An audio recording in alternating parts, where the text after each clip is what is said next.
Sur quoi débouchera le dialogue politique congolais?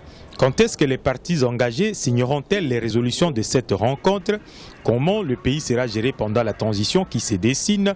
Autant de questions auxquelles le dialogue politique démarré le 1er septembre est censé apporter des réponses. Pourtant, les dits pourparlers, contrairement à l'optimisme affiché au départ et face au blocage enregistré, cèdent progressivement place au doute.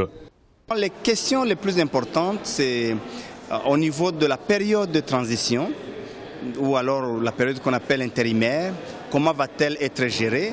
Mais avant ça, il y a aussi un problème de calendrier. On a besoin de trouver des dates qui sont techniquement, qui peuvent techniquement fonctionner, mais qui sont aussi politiquement acceptables.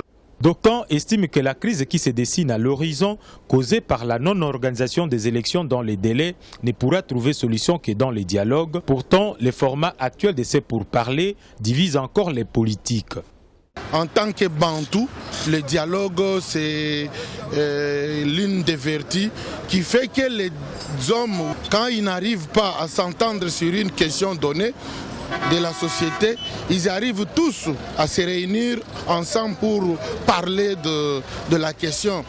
La tâche du facilitateur désigné par l'Union africaine, Edem Kodjo, n'a cessé de se compliquer malgré quelques consensus dégagés entre la majorité et l'opposition. Dans ces blocages persistants, si l'intransigeance des protagonistes est réelle, plane aussi l'ombre du rassemblement de l'opposition qui insiste sur la tenue d'un dialogue réellement inclusif et mise sur son poids politique, qualifié par les observateurs d'incontournable. Pour l'instant, aucune date de la reprise du dialogue n'est donnée et les Congolais sont dans l'attente des résultats.